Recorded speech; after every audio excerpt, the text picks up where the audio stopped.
Zona templada, de Edith Wharton, narrado por Mónica, para el oído literario.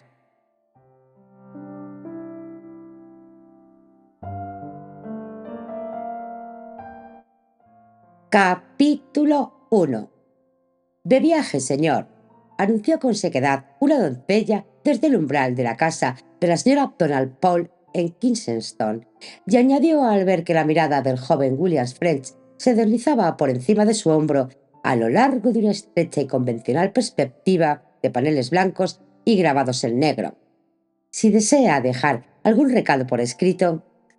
No sabía si quería hacerlo o no, pero comprendió de inmediato que su vacilación mantendría la puerta abierta un minuto más, y que ese minuto le permitiría grabar en la memoria los detalles del angosto vestíbulo londinense, más allá del cual no parecía haber, por ahora, esperanza de adentrarse. ¿Podría decirme a dónde ha ido?, preguntó con un tono que dejaba entrever que su necesidad de escribir dependería de la respuesta. La doncella lo escrutó con mayor atención. No exactamente, señor. El señor y la señora Paul están de viaje en coche y creo que tienen intención de cruzar al continente en 1 o 2 días. Parecía haber recobrado cierta seguridad tras una segunda ojeada al visitante, y él se alegró de haberse tomado el tiempo de deshacer el equipaje y ponerse ropa de ciudad en lugar de haberse presentado, como había pensado hacer al principio, directamente desde el tren del puerto. Si se trata de algo importante, podría darle la dirección, concedió por fin, como quien otorga un favor aparentemente tranquila, ya tras su inspección. Es importante, respondió el joven casi con solemnidad. Ella le tendió entonces una hoja de papel con un monograma dorado, sobre la cual alguien había garabateado, con una caligrafía amplia y desordenada: Hotel Neuven Lux, París. La sorpresa de la dirección dejó a Willis French absorto. No había nada extraordinario en que los Paul hubieran ido a París, ni siquiera en que lo hicieran en coche, pero el hecho de que se alojaran en el New Lux de París desafiaba toda lógica. ¿Está segura de que se hospedan allí? En ese momento la doncella pareció concluir que, pese al aspecto respetable del visitante, quizá abrigara intenciones poco claras respecto a los paraguas del recibidor. No podría asegurarlo, señor. Es la dirección que han dejado, replicó ella, tomando precauciones mientras se posicionaba de forma que le permitiera cerrar la puerta con rapidez. El visitante no pasó por alto ese gesto, y con ánimo de calmarla y de paso ganar unos segundos más, se volvió hacia la tranquila calle de Kensington y se quedó allí, contemplando con duda su silenciosa extensión. Todo considerado, no tenía motivo para lamentar el rumbo que había tomado la situación. La única punzada de pensar que se permitiría era no haber podido cruzar de inmediato el umbral consagrado por su juvenil aspiración. Pero quizá incluso ese privilegio estuviera pronto a su alcance. Mientras tanto, tenía la fortuna inesperada de seguir a la señora Donald Paul hasta París. Su única razón para haber cruzado el Atlántico había sido ver a los Paul, y de haber estado en Londres habría tenido que regresar a Nueva York en cuanto concluyera su encuentro, enviado por su editorial con el encargo de obtener ciertos detalles esenciales para concluir su libro, El arte de Horacio Fingal. Y ahora, gracias a lo que él, con indulgencia supersticiosa, llamaba su buena suerte, como si la suya fuera distinta de la de los demás, se veía premiado por unas vacaciones prolongadas y un placer renovado, precisamente por no haber encontrado a la señora Paul en Londres. William French había observado más de una vez que algunos de sus momentos más afortunados habían nacido de sus fracasos, Había probado suerte en varios campos artísticos, solo para descubrir en todos ellos el mismo abismo infranqueable entre la visión y la ejecución. Pero su falta de éxito, que siempre reconocía con presteza, le había dejado tiempo para captar y saborear los placeres incidentales de cada intento, y jamás había sentido con mayor intensidad cuán valiosas podían ser esas compensaciones que el día en que dos de los más grandes regresaron a él fusionadas en una sola y gloriosa oportunidad. Era probable, por ejemplo, que si hubiera sacado mayor provecho práctico de sus meses de estudio en cierto célebre atelier parisino, no le habría quedado tiempo para observar y comprender a Horacio Fingal en los días en que el gran pintor recorría el estudio evaluando a los alumnos.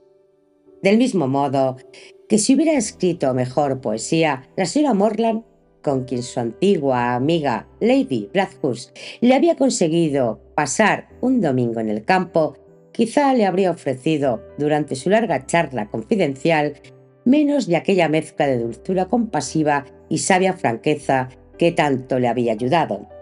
Tanto Horacio Fingal como Emily Morland lo habían disuadido desde su posición de autoridad. Uno le había dicho no escriba con la misma claridad con que la otra le había dicho no pinte. Pero ambos le hicieron sentir que los fracasos interesantes pueden tener al final más valor que los éxitos mediocres y que hay espacio más que suficiente para la sensibilidad artística más allá del territorio de la producción. El hecho de que el joven aceptara sus críticas sin pestañear, como él mismo agradecía haber hecho, sin duda aumentó el aprecio que le profesaban y así le permitieron acercarse más a su intimidad. La comprensión de dos almas, así pareció, incluso en aquel momento, superar cualquier logro personal que pudiera alcanzar, y a la medida que el tiempo lo alejaba de la experiencia, menos motivos se encontraba para dudar de lo justo de aquella compensación. Desde entonces, como ocurrió, sus dos grandes iniciadores habían fallecido con pocos meses de diferencia. Emily Morland prematuramente, justo cuando su arte delicado empezaba a llenarse del calor que traía la dicha personal, al fin a su alcance. Y Horacio Fingal en la plenitud dorada de su madurez, cuando su genio parecía alzarse para nuevos vuelos. Salvo por la cercanía de sus muertes, nada unía en el imaginario público a la figura del pintor y la de la poetisa. Pero para William French, aquellas dos vivencias se hallaban indisolublemente ligadas, pues habían sido las mayores revelaciones del alma que había conocido. Nadie, salvo Emily Morland, le había devuelto esa sensación de estar ante la grandeza que había sentido al conocer a Horace Fingal. A menudo se había preguntado si aquellas dos criaturas que tanto le marcaron habrían llegado a conocerse y solía concluir que, incluso en esta época de encuentros universales, era poco probable.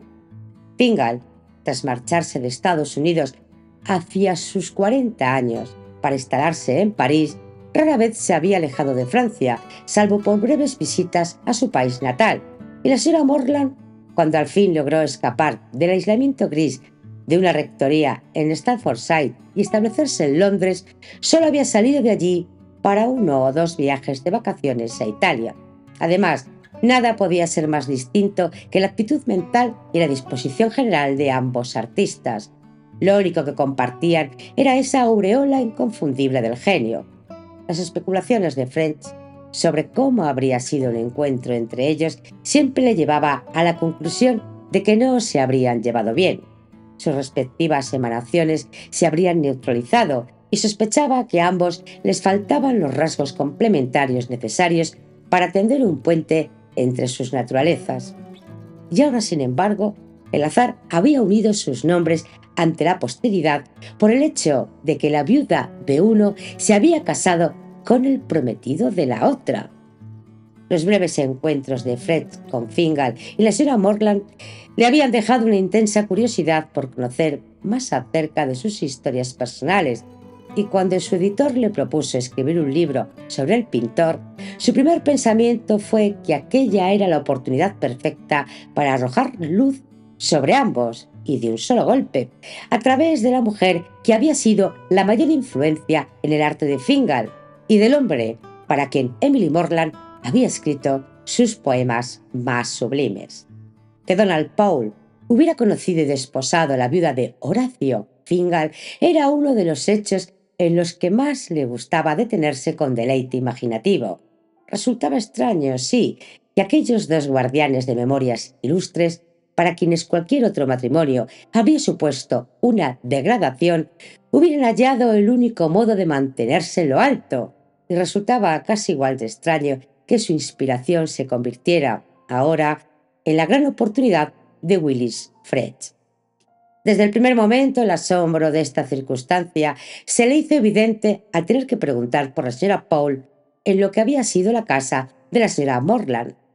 Por supuesto, esta última había legado la casa a Donald Paul, y también, por supuesto, fue allí donde, tras casarse con la señora Fingal, Donald Paul llevó a su esposa. Si esa esposa hubiera sido otra mujer, el pensamiento le habría resultado insoportable, pero para French ningún umbral era demasiado sagrado para los pasos de la viuda de Horacio Fingal. Meditando sobre todo ello mientras paseaba la mirada por la serena calle, el joven, con su agudo instinto profesional, para no desaprovechar ninguna posibilidad que un descuido pudiera anular, se preguntó cómo podría, antes de dar la espalda a la puerta, echar un vistazo a la casa que seguía siendo, que pese a todo, siempre sería la de Emily Morland. ¿Estaba usted pensando en ver la casa, señor? French se volvió con una alegría repentina. Pues sí, lo estaba, respondió de inmediato. La doncella entreabrió un poco más la puerta.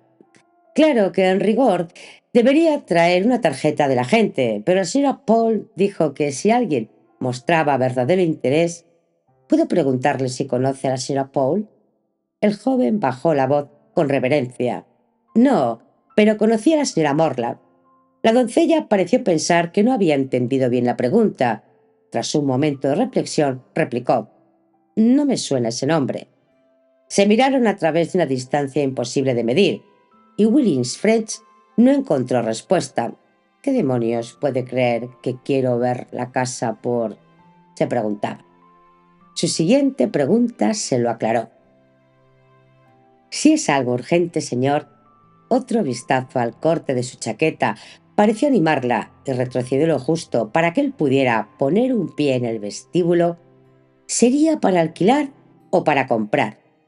De nuevo se miraron hasta que French vio su propio asombro reflejado en la expresión escéptica de la sirvienta.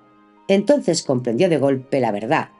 La casa no le estaba siendo mostrada por haber sido de Emily Morland y porque él hubiera sido reconocido como peregrino ante un altar del genio, sino porque ahora pertenecía a la señora Donald Paul y lo habían tomado por un posible comprador.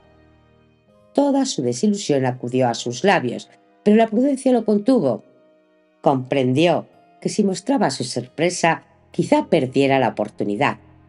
«Oh, sería para comprar», dijo, pues aunque la mera idea de alquilar resultaba un sacrilegio, pocas cosas le habrían parecido más deseables si su fortuna estuviera a la altura de su devoción que convertirse en custodio permanente de aquella casa.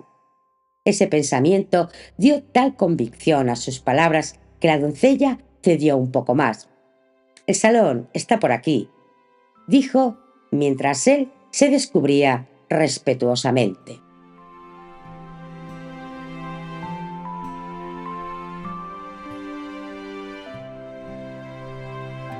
Capítulo 2. Era curioso cómo, mientras paseaba de un lado al otro por el embalse, ya entrada la noche, dándole vueltas a la visión que le había sido concedida, un detalle persistía en destacarse con una nitidez discordante del resto de aquella armonía difusa. La doncella, que no había oído jamás hablar de la señora Morland y que en consecuencia no podía saber que aquella casa hubiese sido suya alguna vez, le había descrito con toda naturalidad las estancias según el uso que les daban los nuevos propietarios. La imaginación de French se había adelantado tan deprisa a esa posibilidad que casi sin inmutarse había escuchado cómo la biblioteca de la señora Morland era ahora el despacho del caballero y cómo un saloncito del piso de arriba, amueblado con gastados muebles venecianos y alineado de libros encuadernados en piel de un sobrio ocre dorado, había sido transformado por la irrupción de un gran tocador rosa en el vestidor de la señora. No le ofendía que la vivienda se usara según la comodidad de quienes ahora la habitaban. Nunca había sido de los que esperan que la vida se detenga, y las casas históricas convertidas en museo le habían parecido siempre tan muertas como un huevo vacío. Sentía poca simpatía por ese tipo de veneración que trata las cosas bellas como si su belleza las hiciera inútiles. Nada le parecía demasiado fino para el uso cotidiano, nada en la vida demasiado bueno para la propia vida. Le agradaba incluso que los ausentes y desconocidos Donald Poole vivieran naturalmente en aquella casa que les había llegado de forma igualmente natural, y no se hubiesen retraído al papel de meros guardianes de un santuario. Pero hubo una sola cosa que le hizo estremecerse: ver allí, sobre la mesa de escribir que un día fuera de Emily Morland y que advirtió de inmediato seguía tal como ella la había dejado, ver allí entre plumas, lápices y abrecartas manchados de tinta, entre una taza de laca llena de gomas elásticas y un secante con sus iniciales grabadas, un único objeto de una novedad tan llamativa como irrelevante: una fotografía inmensa, lujosamente enmarcada, del retrato que Fingal había pintado de su esposa. El retrato, el primero y más célebre, el que cuelga ahora en Luxemburgo, era tan bello, tan expresivo de todo lo que los amantes del arte de Fingal admiraban en él, que a Willis French le dolió verlo allí, tan fuera de lugar, de forma casi insolente. Si es que una obra de arte puede llegar a ofender, aquel retrato de la señora Fingal, posado sobre la mesa de Emily Morland, sin duda ofendía. Su presencia allí socavaba muchas de las creencias más íntimas de French. Había algo brutal, casi grosero, en aquella manera de hacer triunfar a la mujer presente sobre la que ya no estaba.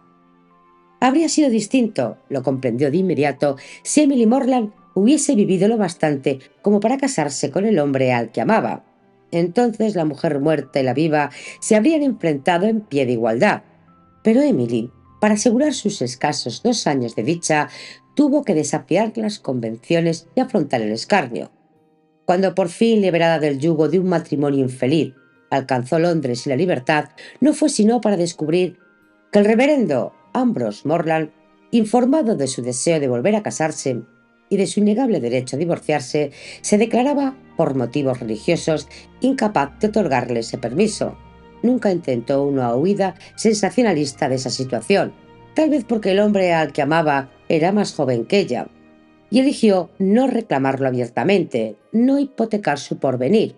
Se limitó a dejar entrever a los pocos amigos más íntimos que él y ella se pertenecían por completo, tanto como puede pertenecer el uno al otro de una pareja de mentes vivas e intereses complejos, cuando la vida compartida ha de vivirse en la sombra. Para una mujer como Emily Morland, esa situación no podía ser sino penosa e insatisfactoria. Si su natural distinción la protegía de ciertos desdenes sociales, no podía protegerla de las sumisiones que éstos imponían. Jamás, en el breve discurrir de su historia de amor, pudo declarar abiertamente su felicidad, ni dejar que ésta se reflejase en su conducta, y parecía un pobre consuelo, al pensar en su caso, recordar que algunos de sus versos más conmovedores fueron fruto de esa misma privación. Al fin, la muerte de su marido la dejó libre y se anunció su próxima boda con Donald Paul.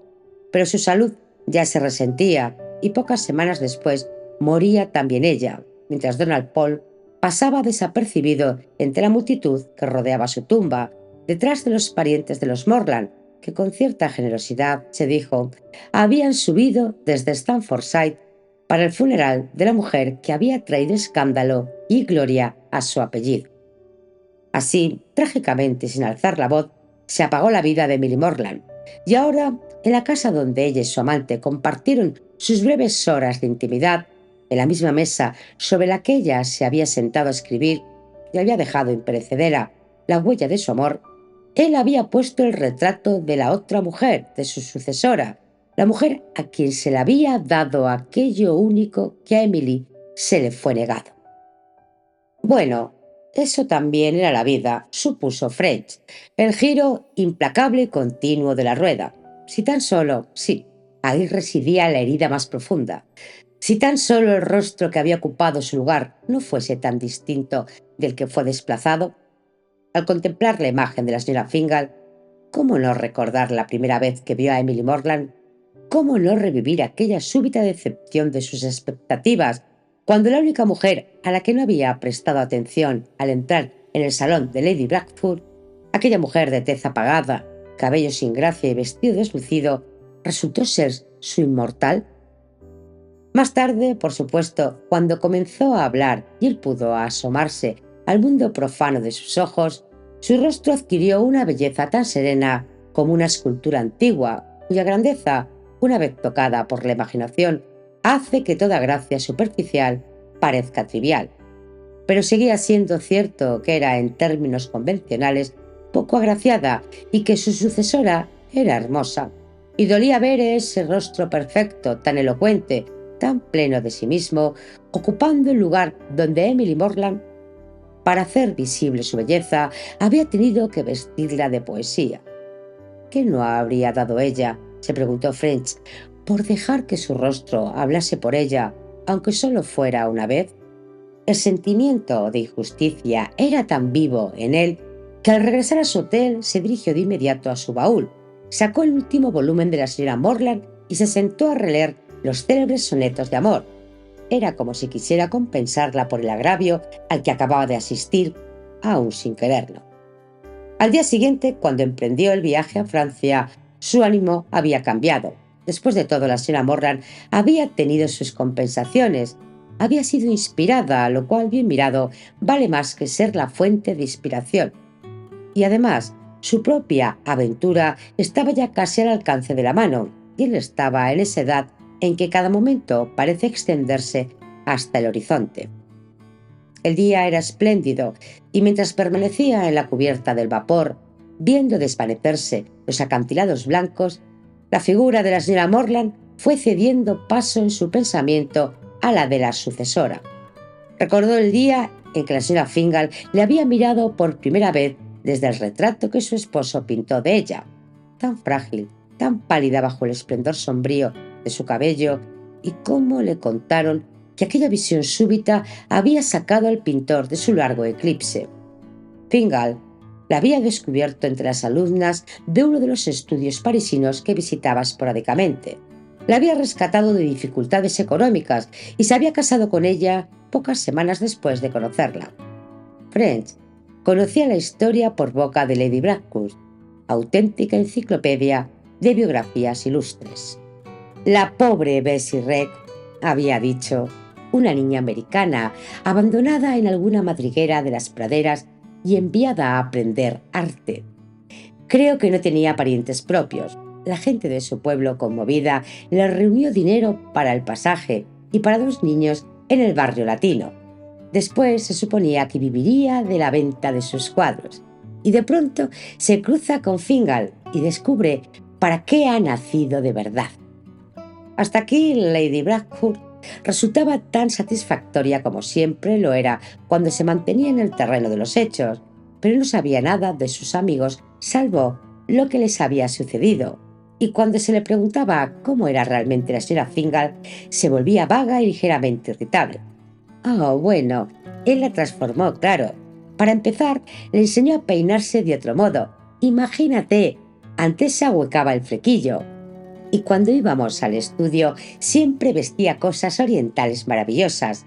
Fingal bebía tazas y tazas de café turco y ella aprendió a hacerlo. Es mejor, claro, pero tan sucio de preparar. El estudio estaba lleno de gatos siameses. Estaba por la zona del Luxemburgo, muy pintoresco, pero olía a cañerías. Siempre llevaba sales conmigo y las escaleras eran de una oscuridad total. Eso era todo. Pero a partir de esas omisiones, French había compuesto la imagen de algo demasiado sutil y delicado como para que Lady Blackwood lo captara, y se regocijaba al pensar que de lo que debía de haber sido la más completa de las dichas, casi nada quedaba expuesto al comentario vulgar, salvo las escaleras que conducían a ella. De Donald Paul había podido averiguar incluso menos, aunque Lady Dashwood tenía muchos más datos que ofrecer. La vida de Donald Paul era un libro abierto para cualquiera en Londres. Primero, había sido un chico encantador, con una familia amplia y absolutamente respetable, y luego un joven abogado no especialmente prometedor, que llenaba sus ratos de inactividad escribiendo ocasionalmente artículos para revistas literarias. Escribió un artículo sobre la obra de la señora Morland y poco después, al conocerla en persona, comprendió de golpe que no había entendido en absoluto su poesía. Así que se lo confesó y escribió otro artículo, bajo su tutela, decían con malicia algunos, y desde luego rebosante de entusiasmo.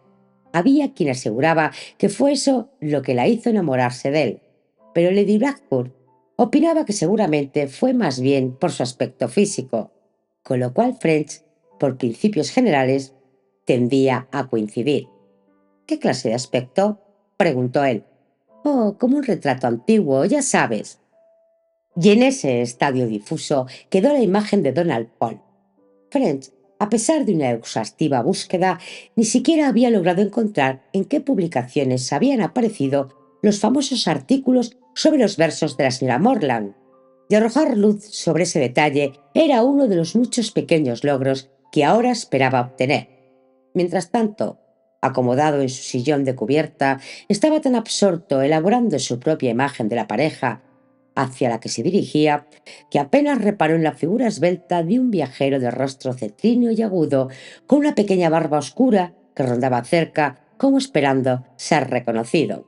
«André Jolis, ¿no se acuerda de mí?», le dijo al fin en un inglés impecable, y French despertó de sus pensamientos al darse cuenta de que por supuesto era Jolis, el célebre retratista internacional, cuya mano enguantada con esmero estaba ahora estrechando. «Coincidimos en el Gothic la última vez que fui a América», le recordó Jolis, «y fue usted tan amable de presentarme a varias personas encantadoras, las cuales contribuyeron enormemente a que disfrutase del viaje». «Claro, claro», asintió French, y al ver que el pintor necesitaba un oyente, levantó a regañadientes las mantas del sillón contiguo. Durante aquel viaje, Jolis había estado tan descaradamente en busca de un artículo que French, para librarse de su insistencia, lo había derivado hacia las encantadoras personas antes mencionadas. Y si ahora merodeaba de nuevo y se hacía recordar, seguramente era con la misma intención descarada.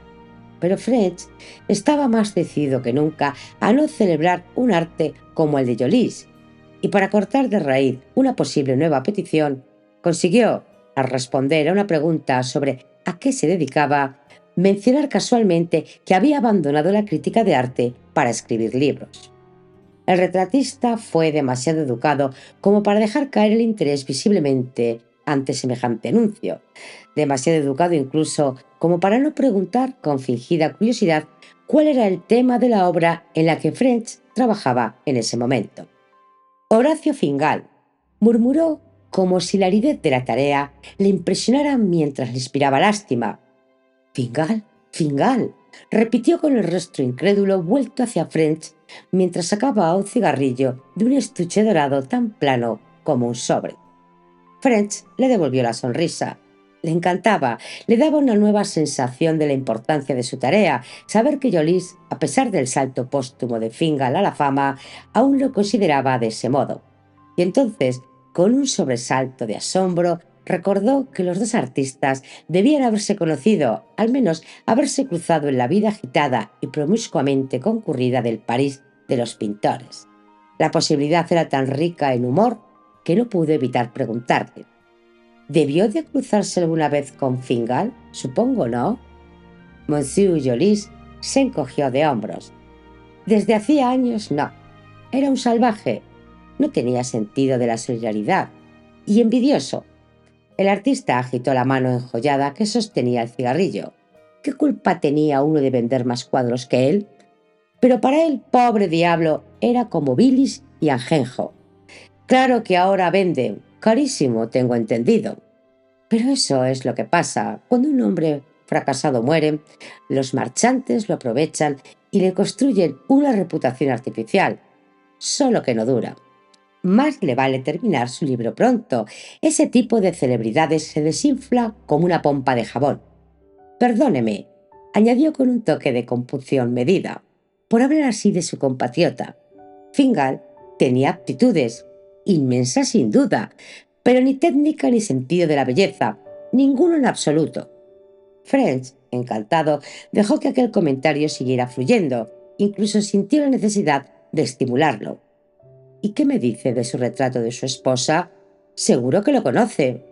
Jocelyn lanzó el cigarrillo con un gesto teatral y alzó las manos en protesta. ¿Esa bruja tuberculosa del Luxemburgo? Ah, no, por favor. Parece una vampiresa vegetariana. Vea usted, si uno ha amado mucho a las mujeres. La sonrisa del pintor pretendía justificar su defensa de la belleza femenina. Alejó el tema con una bocanada del humo y volvió la vista hacia la cubierta. Ahí está, por Dios, eso sí, que es una mujer hermosa.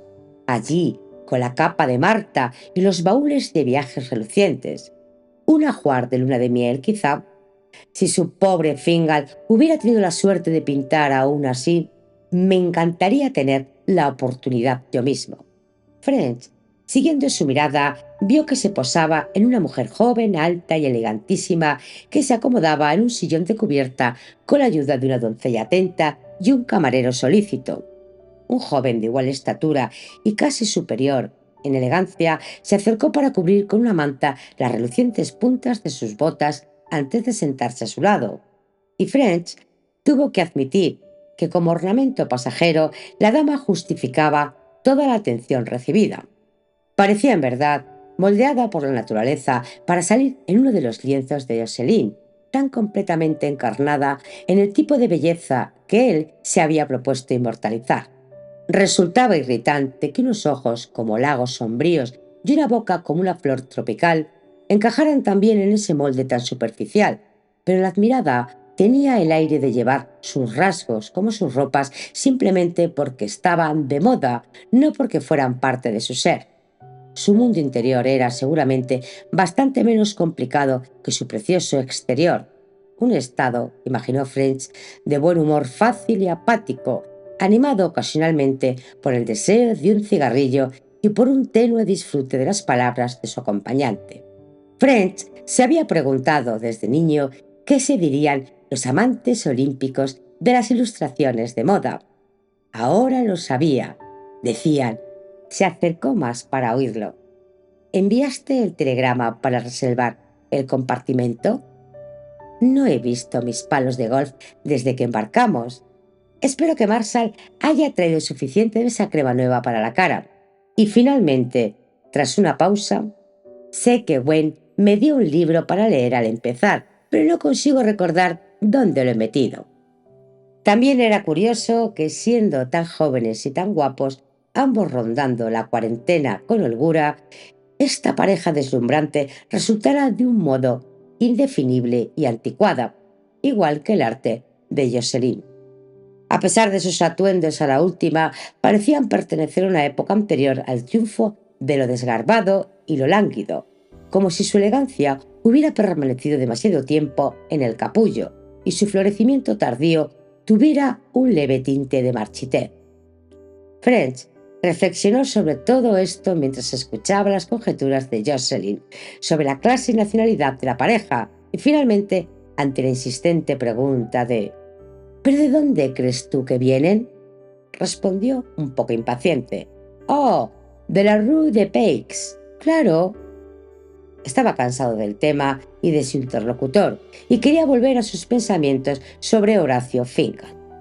«Ah, eso espero», respondió Jocelyn, recogiendo sus bolsos con una última mirada a la belleza. «Entonces todavía podré cruzarme con ella. La buscaré por todos los ateliers hasta encontrarla. Parece vivir en ellos, y ese joven evidentemente no le niega nada. Ya verás, la tendré en el próximo salón». Volvió sobre sus pasos para añadir, «Podría ser compatriota tuya. Las mujeres que parecen salidas de las profundidades de la historia suelen resultar ser del territorio más nuevo. Si la ves, Háblale bien de mí. Mis retratos de cuerpo entero valen ya 50.000 francos. Para los americanos.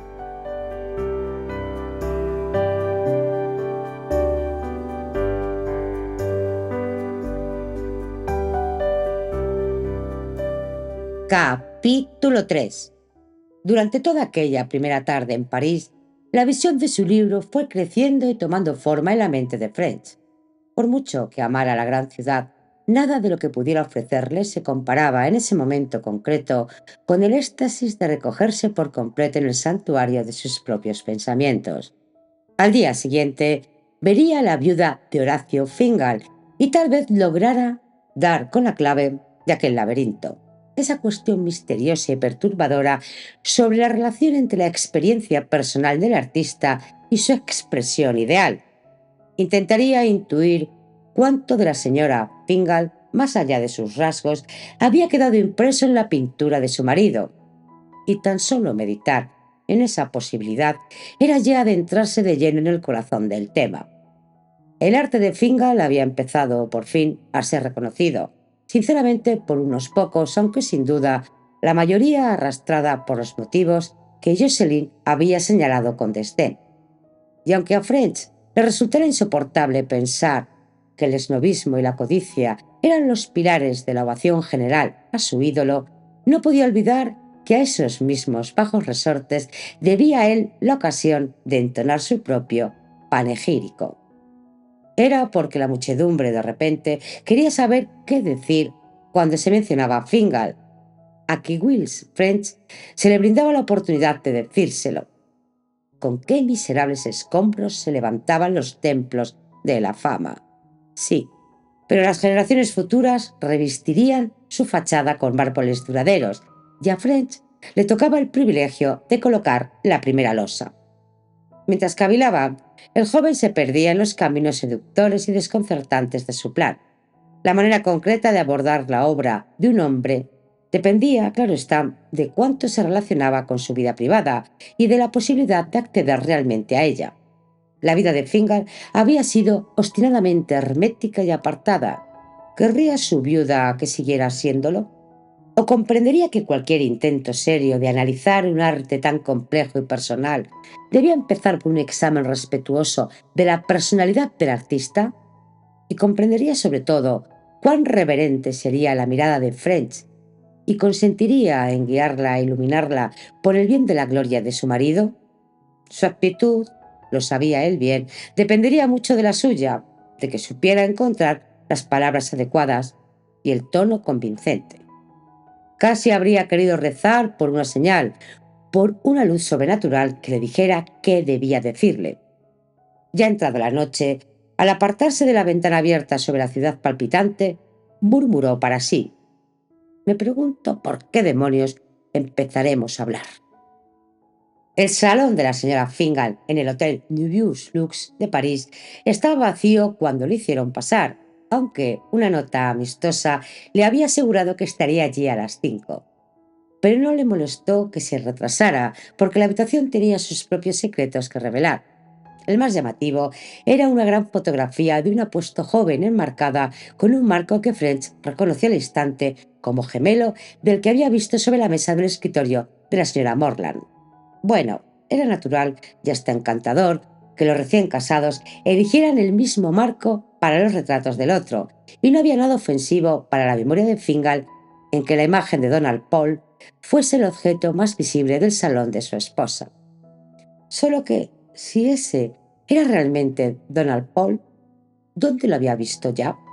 Seguía escrutando las líneas de aquel rostro agradable y repetido 1000 veces, cuando su respuesta entró en la sala convertida en una dama espléndidamente envuelta en plumas y seda. Siento tanto el retraso. Las modistas son unas fieras. Me han estado clavando alfileres desde las 2, dijo tendiéndole la mano entre el tintinear de las pulseras que se deslizaban por su fina muñeca. Donald, ven, es el señor French. Llamó por encima del hombro y el caballero de la fotografía entró tras ella. Los tres se quedaron mirándose durante un instante que para French tuvo la gravedad de un hito, aunque para sus anfitriones pareciera mucho menos trascendente. Fue Donald Poole quien, con una voz fresca, considerablemente más joven que su rostro ingenuo, le dijo: «Nos hemos visto antes, ¿verdad? ¿No fue el otro día en Brighton, en el Metropol?» Su esposa lo miró y sonrió, frunciendo apenas las cejas perfectas en un esfuerzo por ayudar a su memoria. «Vamos a tantos hoteles. Creo que fue en el Regina, en Argot», le dijo, volviéndose hacia el visitante en busca de confirmación. «¿No fue simplemente ayer en el Canal de la Mancha?», sugirió Fletch, mientras las palabras le zumbaban un poco en los oídos, y la señora Paul recordó al instante: «¡Claro! ¡Qué tonta he sido!». Su amabilidad, al principio dispersa, se concentró de pronto. «Estaba usted hablando con un hombre moreno, con barba. André Jocelyn, ¿verdad? Le dije a mi marido que era Jocelyn. Qué curioso que le conozca. Siéntese, por favor, y déjeme servirle un té mientras nos cuenta todo sobre él». Mientras recibía la taza de sus manos, Fletch recordó que tan solo unas horas antes se había estado preguntando cómo comenzarían a hablar ella y él. Ya era de noche cuando se alejó del resplandeciente frontispicio de la New Lux. La señora Donald Poole le había dedicado 2 horas generosas, y en ese tiempo no había hecho otra cosa que hablarle de su primer marido. Y sin embargo, al dejar el hotel, French tenía la sensación de que se marchaba con las manos casi tan vacías como había llegado. Quizás porque seguía demasiado desconectado, o porque aún no había hallado el nexo entre lo que fue y lo que es.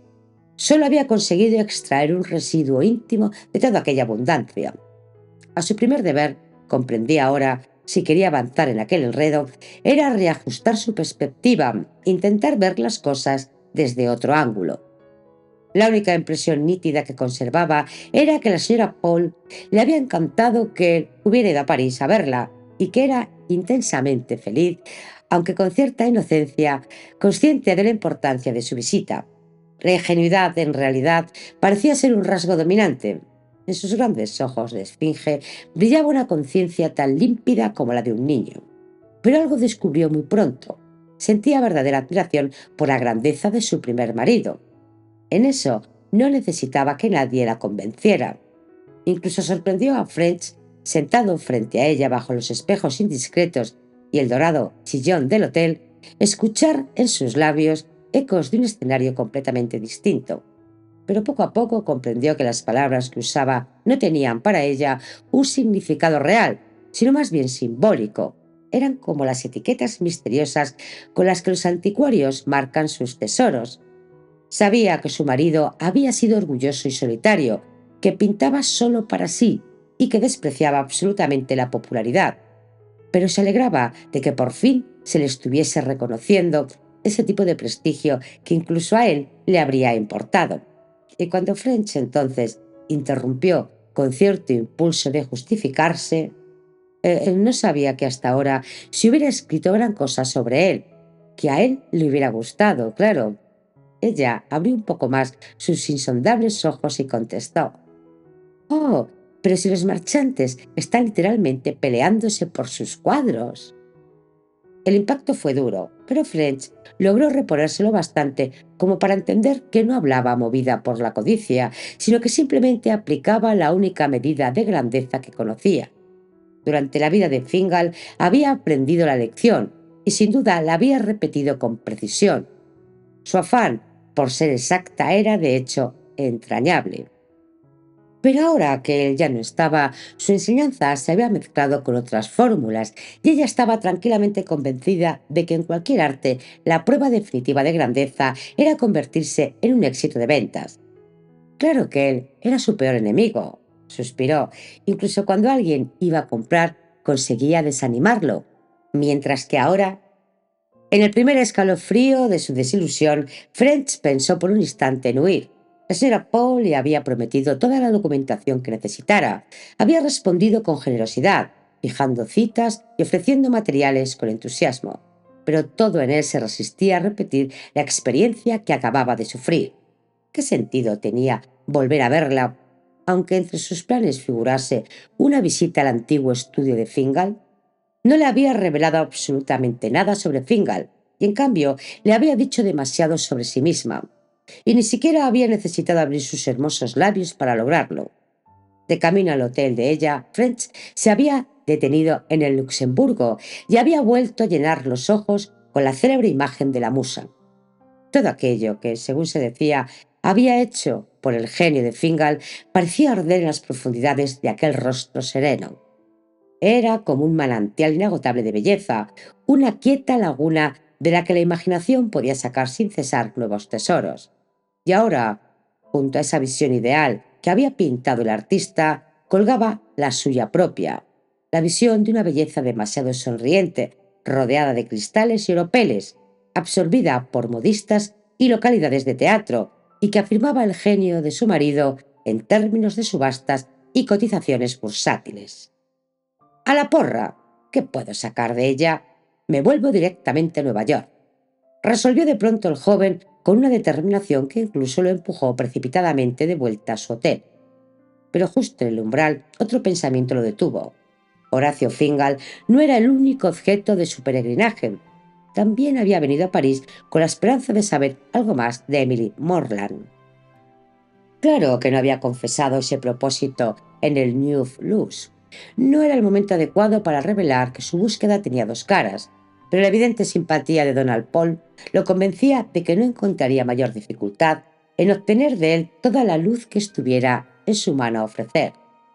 Donald Paul, en una primera impresión, parecía casi tan inescrutable como su esposa, pero aunque su presente encarnación estuviera lejos del mundo literario, al menos en algún momento había rozado sus fronteras, incluso llegado a vestir su uniforme. Su gran historia de amor había nacido del azar al haber escrito un artículo sobre su futura esposa, y aunque aquella etapa de su vida hubiera sido efímera y estéril, debía de haberle dado al menos una noción del valor de las cosas más acorde con los fines de French que la que poseía su mujer. La suerte seguía de su lado. A la mañana siguiente, mientras bajaba por la escalera de su hotel, se cruzó con Donald Paul, que subía. Su visitante, tan fresco y apuesto como en su retrato, y vestido con una corrección impecable para la hora y la ocasión, le tendió la mano con entusiasmo. ¡Qué bien! Esperaba encontrarte. Sonrió desde abajo y luego, como si sintiera que debía temperar ese exceso de cordialidad, o al menos hacerlo pasar por ese desborde natural de su buen humor, añadió: Mi mujer me ha mandado corriendo a decirle cuánto siente no poder llevarle hoy al estudio. Se le había olvidado por completo una cita para su modista. Una de sus modistas, puntualizó con una risa franca, como si quisiera anticiparse a la sorpresa de French. Verá, explicó, quizás adivinando que se esperaba de él cierta sensibilidad. Verá, para ella es casi más un asunto de profesión que otra cosa. Quiero decir que no es como para la mujer corriente. Esta gente, los grandes nombres, ya sabe, son verdaderos artistas hoy en día. ¿No le parece? Y todos la consideran a ella como una especie de inspiración. En serio, muchas cosas triunfan o fracasan según cómo le queden a ella. Aquí pareció pensar que una segunda risa era necesaria. Siempre ha sido una inspiración y al final se ha convertido en una especie de compromiso. ¿Lo entiende, verdad? French protestó que lo entendía perfectamente y que cualquier otro día le venía igual de bien. Ah, pero ahí está el problema, replicó Donald Paul con aire apurado. El caso es que pasado mañana nos vamos a Biarritz y después a Saint Moritz.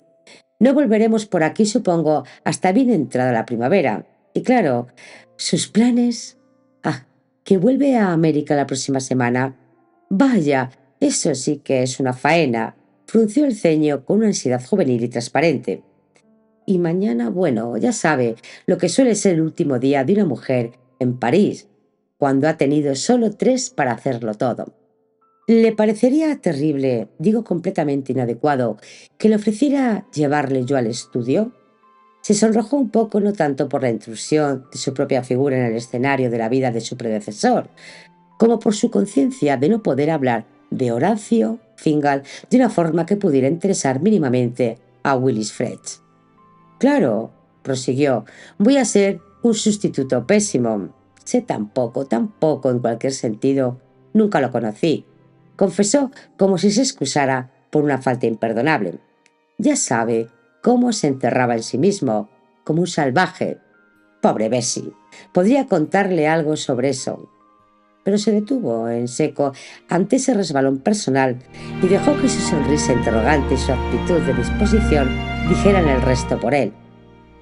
«¿Ir con usted?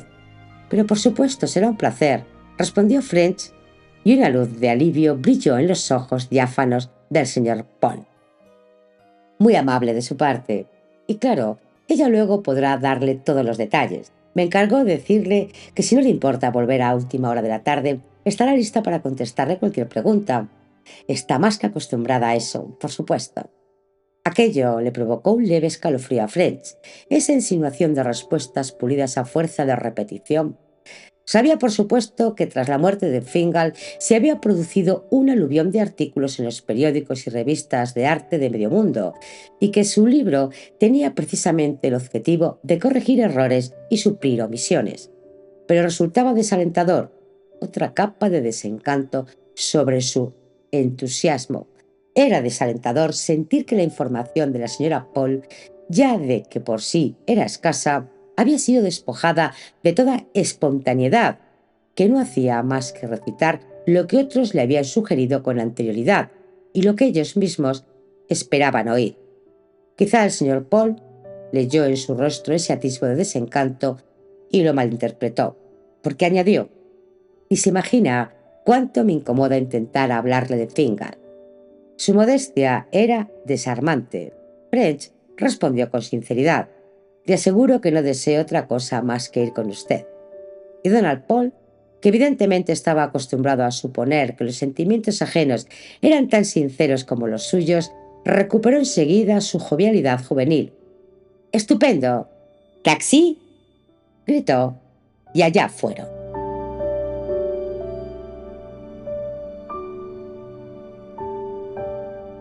Capítulo 4. Casi en cuanto cruzaron el umbral del piso, French volvió a bendecir la reaparición de su buena suerte. 1000 veces mejor estar en aquel lugar con Donald Paul que con la viuda de Horacio Fingal. Donald Paul, tras encajar la llave en la oxidada cerradura, abrió la puerta y se hizo a un lado para dejar pasar al visitante. El estudio estaba frío y vacío. ¡Qué vacío y qué frío! Nadie había vivido allí desde la muerte de Fingal.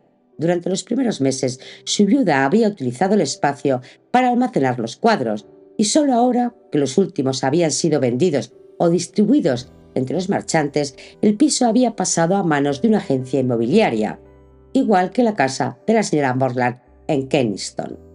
Bajo la luz invernal que caía desde lo alto, el polvo se adivinaba espeso sobre el suelo áspero manchado de pintura, sobre los pocos lienzos apoyados contra las paredes y sobre los escasos y casi miserables enseres del pintor. French ya sabía que el estudio de Fingal no sería el salón mullido donde se servía antes que Lady Bathurst había imaginado, pero no se había atrevido a esperar tal desnudez deliberada. Miró a su alrededor con reverencia.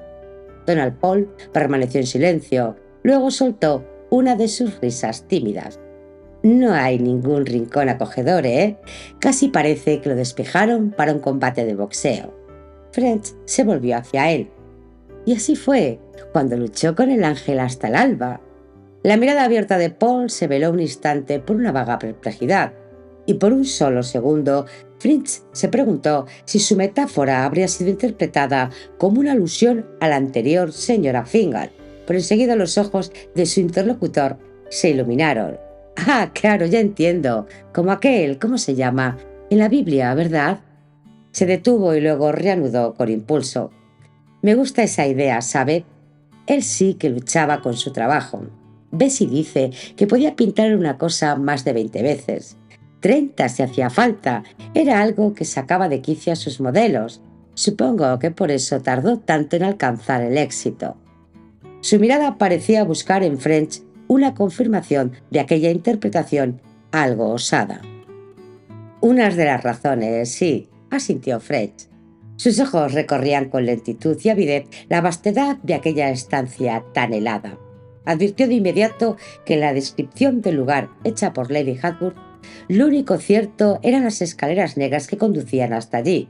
Lo demás debía de haberlo recreado a partir de recuerdos borrosos de otros estudios, seguramente el de Jocelyn entre ellos. French se lo imaginaba sin dificultad en un entorno de bibelots, sirviendo café turco a distinguidos visitantes. Pero la desnudez del estudio de Fingal, esa no se había adornado nunca. Tal como lo veían ahora, así debía de haber sido en los días en que el maestro trabajaba allí, salvo claro está por los cuadros que en su momento cubrieron hasta el último rincón de las paredes, como comprobaban los numerosos clavos ahí clavados, haciendo que entrar fuese como adentrarse en el corazón de un crepúsculo. No quedaba ninguno. Paul se había apartado hasta la ventana y tímidamente, con cautela, French se acercó a los lienzos apoyados en la pared y empezó a volverlos uno a uno. Todos estaban tan desnudos como la estancia, aunque en algunos ya se adivinaba la preparación para futuros esplendores, interrumpidos por una mano a la que el pincel se le había escapado para siempre. En uno de ellos apenas había unos trazos de carboncillo que sugerían una cabeza. ¿O acaso era un paisaje? Cuanto más lo miraba, menos sentido tenía. Era como el primer balbuceo de un mensaje aún por pronunciar. Con un suspiro, el joven lo volvió a dejar en su sitio.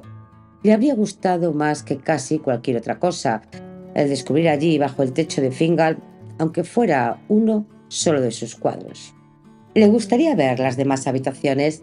Ya sabe que él y Bessie vivieron aquí durante un tiempo. Muchísimo. Donald Paul abrió una puerta, encendió una cerilla en un pasillo oscuro y le precedió. Todo está como lo dejaron. Las habitaciones, pocas y pequeñas, seguían amuebladas, y eso le permitió a French calibrar lo humildes que eran, pues casi carecían de comodidades tanto como el estudio. Fingal debía de vivir tan intensamente dentro de su propia visión interior que lo externo le resultaba irrelevante. Estaba probablemente tan desvinculado del mundo visible como un gran músico o un asceta, al menos hasta que se sentaba frente a un rostro o un paisaje. Y entonces aquello que tenía delante se convertía para él en el mundo visible entero. Un lugar un poco lúgubre para una mujer joven, comentó Donald Poole con una sonrisa algo avergonzada, como si dijera: ¿y aún se extraña de que le guste el New View Lux? French asintió. Supongo que, como todos los verdaderamente grandes, era indiferente a muchas cosas que nosotros consideramos importantes. Sí, y luego... Paul vaciló. Luego eran terriblemente pobres. Él no sabía cómo desenvolverse, ni con los modelos ni con los marchantes. Durante años no vendió nada, literalmente nada. Fue duro para ella. Veía con tanta claridad lo que debería haber hecho, pero él no la escuchaba. Oh, balbuceó French y vio cómo el otro se sonrojaba ligeramente. No quiero decir, por supuesto, que un artista, un verdadero creador, no deba ser siempre distinto. Al contrario, Paul dudó de nuevo. Entiendo todo eso, lo he vivido. Su rostro atractivo se suavizó y French, más indulgente, murmuró para sí: fue muy bueno con Emily Morland. De eso estoy seguro. Solo que, continuó el marido de la señora Paul con una seriedad creciente, como si intentara explicarse de algo que ni él mismo terminaba de comprender. Solo sé que si uno no es un gran creador, a veces cuesta estar al margen, mirando y sintiendo que si simplemente le dejaran decir una palabra... Por supuesto, añadió de pronto, él fue muy bueno con ella en otros sentidos, muy agradecido. Ella fue su inspiración. Es mucho haber sido eso, dijo French, y al oírlo, su interlocutor se tiñó de un rubor que le subió por el cuello, las orejas y le alcanzó la frente pálida. Es todo, asintió casi con solemnidad. French se había acercado a una estantería en lo que parecía haber sido el vestidor de Fingal. No había visto libros en el resto del piso y sentía curiosidad por lo que estos pudieran revelarle. Eran, en su mayoría, viejas novelas de Tauchnitz, ficción suavemente victoriana mezclada con algunos tomos sueltos de Dumas, de Maupassant y Zola.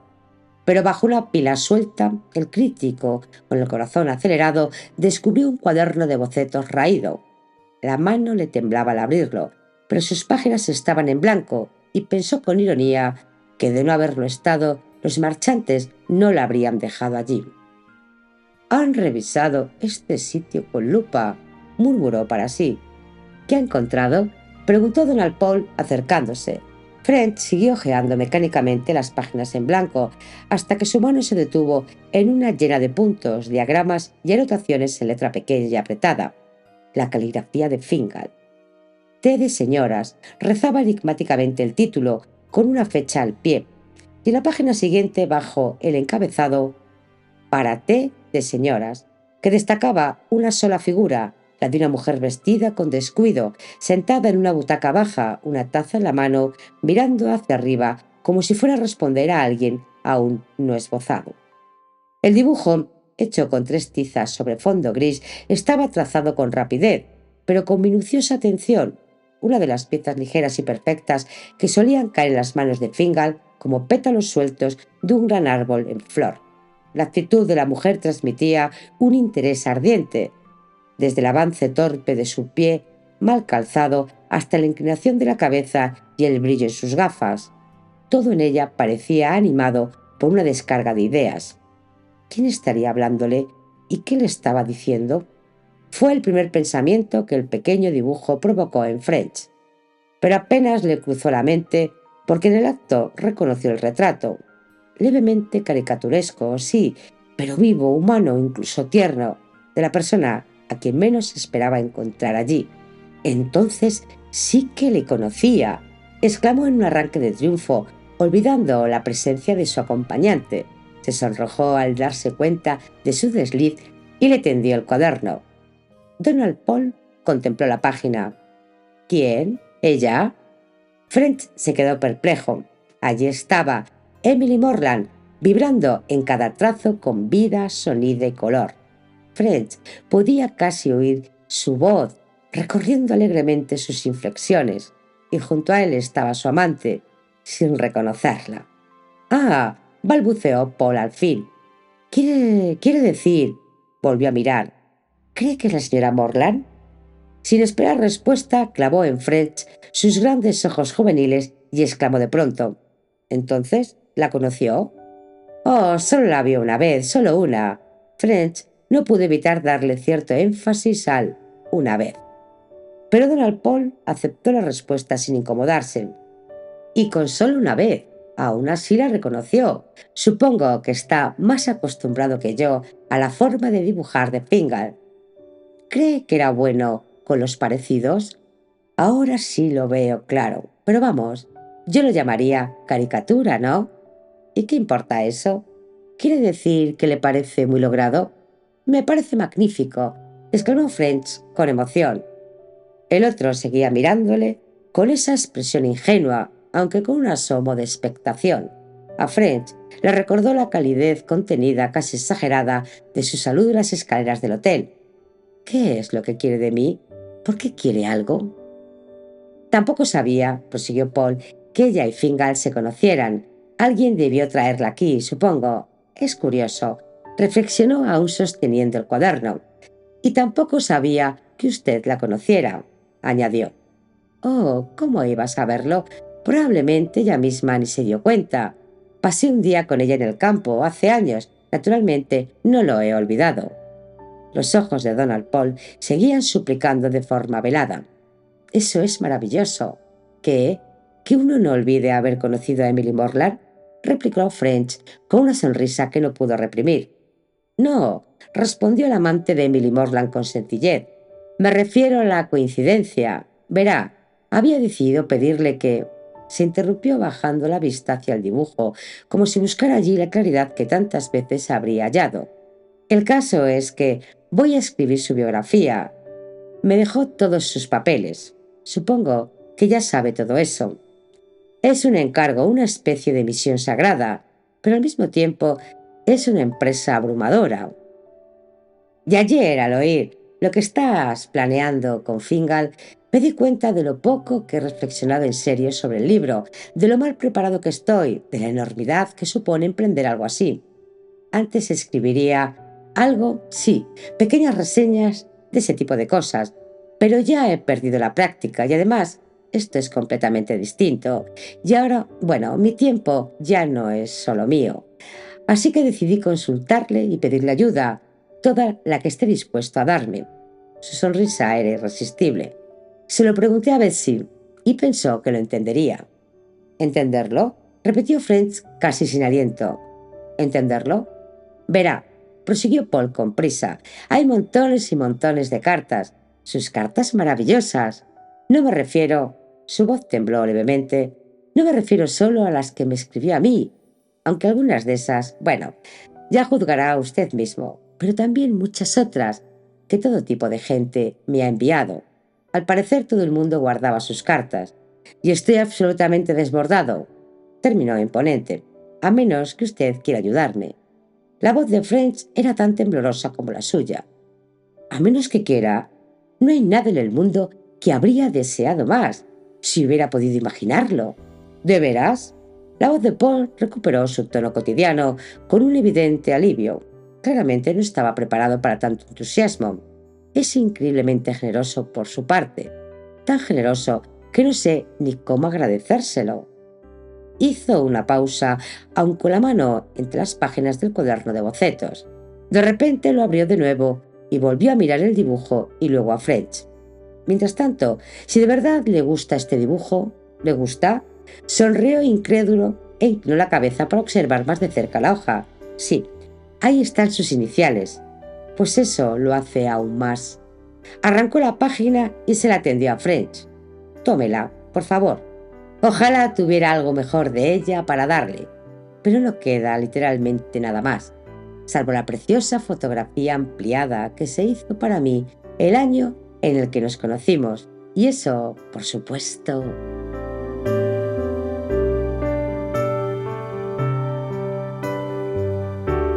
Capítulo 5. Como French había previsto, la señora Paul llegó tarde a su segunda cita, más tarde incluso que a la primera, pero a él que más le daba, podría haber esperado una semana entera en aquel salón chillón, tan colmado como estaba de esperanzas en el pecho y con semejante tesoro ya a buen recaudo en sus portamantas. Y cuando por fin apareció fue igual de cordial, de locuaz y de inútil que siempre.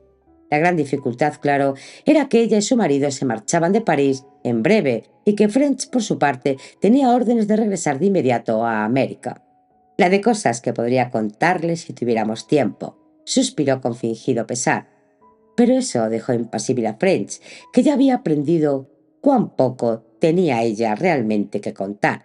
Aún así, le quedaban bastantes preguntas por hacer, muchas fechas y hechos que precisar, más de los que cabían en aquella hora confusa entre tazas de té, con paquetes rezagados llegando a cada momento, el teléfono sonando sin cesar y la doncella asomando la cabeza para preguntar si el brocado naranja y plateado debía ir a Biarritz o enviarse directamente con los abrigos de piel y la ropa deportiva a Salmorit. Finalmente, entre una interrupción y otra de asuntos más importantes, logró arrancarle la promesa de volver a verle en París en marzo, como muy tarde en marzo, y dedicarle una semana entera. Será mucho más fácil, convino ella. Es la temporada más muerta del año en París. No habrá nadie que nos moleste y por fin podremos sentarnos a trabajar de verdad. Sus bellos ojos se encendieron con la idea. Podré darle todos los papeles que necesite y contarle todo lo que quiera saber. Con eso tuvo que conformarse y bien podía hacerlo. Ahora se levantó para despedirse, pero de pronto ella también se incorporó con un nuevo brillo de entusiasmo en la mirada. Se acercó hasta él, a la puerta, y allí con su mirada lo detuvo. Y el libro de Donald también. Podéis empezar a trabajar juntos, ¿verdad? Le sonrió con complicidad. Me ha dicho que le ha ofrecido echarle una mano. Es un gesto tan angelical por su parte y aseguro que lo agradece muchísimo. Tal vez sea un poco modesto respecto a su talento, pero lo cierto es que es una carga terrible la que le ha caído encima. ¿No le parece? Justo cuando por fin íbamos a disfrutar de nuestras primeras vacaciones de verdad. Ha sido una pesadilla para él. Ay, leer todas esas cartas, todos esos manuscritos, decidir. ¿Por qué los autores no se encargan ellos mismos de esas cosas? Se volvió hacia French con aire casi indignado. Pero bueno, concluyó su sonrisa volviendo a ensancharse. Entiendo que esté dispuesto a molestarse. Después del tesoro que le ha dado, el corazón de French dio un vuelco. Su sonrisa había adquirido de repente un matiz demasiado revelador. ¿El tesoro? Ella rió. ¿Va a decirme que ya lo ha olvidado? Pues si es así, no sé si merece conservarlo. El retrato de la señora Morland. El único, al parecer, un dibujo firmado por Horacio. Reconocerá que es una joya. Donald me ha contado que lo descubrieron juntos en el cuaderno de bocetos. No puedo imaginar cómo se les escapó a esas arpías de marchantes. Se puede figurar cómo lo registraron todo, como detectives buscando huellas dáctiles, solía decir yo. Pobre de mí. Me sacaban de la cama cada día al amanecer. ¿Cómo se pondrían si supieran lo que han dejado escapar? Hice una pausa y volvió a reír, recostado en el marco de la puerta en una de sus largas poses de Artemisa. A Fred le daba vueltas la cabeza, no se atrevía a mirarlo a los ojos, por miedo a descubrir en ellos la codicia desnuda que creía haber entrevisto antes. Se sentía demasiado enfermo para pensar en otra cosa que en huir, pero cada fibra de su ser gritaba: haga lo que haga, diga lo que diga, ese dibujo no volverá jamás a sus manos. Ella no dijo ni hizo nada, lo que hacía aún más difícil la situación. Le daba la sensación de que si se movía, ella también se movería, con un salto, como si fuera una detective más, sospechando que llevaba el tesoro en el bolsillo. Gracias a Dios que no lo llevaba allí, pensó, y ella lo tenía completamente a su merced, con todas las fechas y documentos sobre Fingal todavía en su poder. No le quedaba otra que marcharse, recoger el portamantas con el dibujo dentro y huir en el próximo tren si hacía falta. La idea le cruzó la mente como un relámpago, para dar paso de inmediato a la devastadora conciencia de quién era ella y de qué era lo que estaban negociando y vigilándose mutuamente. Eso era lo peor de todo, peor aún que renunciar al dibujo o al libro sobre Fingal. Sentía que debía escapar a toda costa antes de prolongar aquel duelo silencioso. Con el corazón encogido, estiró la mano hacia el pomo de la puerta. «¡Oh, no!», exclamó ella posando su mano sobre su muñeca. Él forzó una sonrisa. «¿No?». Ella negó con la cabeza, aún sin apartar los ojos de los suyos. «No vas a irte así. Al fin y al cabo los negocios son los negocios, ¿no? Nosotros, los simples mortales, que no vivimos en las nubes entre los dioses, no podemos permitirnos dar algo a cambio de nada». «Usted no lo hace. ¿Por qué habría de hacerlo yo?». Nunca la había tenido tan cerca, y mientras su rostro se cernía sobre él, tan cálido, tan persuasivo, tan seguro de sí, French notó con una especie de satisfacción salvaje las primeras líneas de la edad en su piel. «¿Por qué habría de hacerlo?», repitió ella alegremente. Él seguía mudo, atrapado, y ella continuó, echando un poco la cabeza hacia atrás y dejándole caer la mirada a través de sus espesas pestañas. «Pero sé que estará de acuerdo conmigo en que es lo justo. Al fin y al cabo, Donald le ha dado ejemplo. Le ha entregado algo de muchísimo valor a cambio del favor que va a hacerle. Ese favor inmenso. Pobre cielo, nunca ha habido nadie tan generoso como Donald. Pero no se asuste», añadió con una sonrisa. «No voy a pedirle un regalo de ese calibre». Se irguió, alzando las pestañas como en desafío. «Le costará encontrar uno. A cualquiera le costaría». French seguía sin habla, aturdido, sin atreverse a pensar en lo que vendría después, y sintiendo al mismo tiempo con confusión que su incomodidad alimentaba algún resorte oculto de diversión en ella. «A cambio del favor igualmente inmenso que voy a hacerle, volver a París en marzo y dedicarle una semana entera, ¿qué más va a darme usted?». «¿Se lo ha planteado alguna vez?». Le espetó, y antes de que pudiera responder: «Oh, no ponga esa cara de desolación. No se rompa la cabeza. Ya le dije que no soy ambiciosa. No voy a pedirle algo inalcanzable. Solo que verá». Hizo una pausa y su rostro se suavizó de pronto, volviéndose joven y casi vulnerable. «Verá, Donald desea con toda el alma tener un retrato mío, uno de verdad, para él solo, pintado por un artista al que realmente admire. Un retrato simplemente, ¿entiende? No una de esas locuras de Horacio que solía hacerme. Y lo que quiero es rogarle que se lo pida a Jocelyn, que me pinte. Yo no puedo pedírselo, continuó sin darle respiro. Horacio detestaba su obra, siempre se burlaba de él, y Jocelyn lo sabía. Muy bien, sí. Pero como solía decirle a Horacio, el éxito al final significa algo, ¿no cree? Y nadie ha tenido más éxito que Jocelyn. Me han dicho que sus precios han vuelto a duplicarse. Bueno, eso también es una prueba. ¿Para qué negarlo? Claro que eso lo hace aún más difícil para mí, que no puedo permitírmelo, ni me atrevería a pedirlo. Frunció las cejas perfectas con teatral desconsuelo. Pero si usted se lo pidiera, tú, que eres un viejo amigo, si lo planteas como un favor personal, haciéndole ver que por ser la viuda de un colega bien podría hacerle un buen descuento, un gran descuento, estoy segura de que aceptaría. Al fin y al cabo, no es culpa mía si mi marido no apreciaba sus cuadros, y te estaría tan agradecida. Y Donald también. Soltó el brazo de French y le tendió las dos manos radiantes. Lo hará. ¿De verdad lo hará? ¡Ay, qué hombre tan bueno es usted! Él apartó las manos, pero ella volvió a atraparlo, esta vez no con amenaza, sino con júbilo. Y si consiguiera que fuera para cuando esté aquí en marzo, sería simplemente perfecto, ¿no cree? ¿Puede? Sí.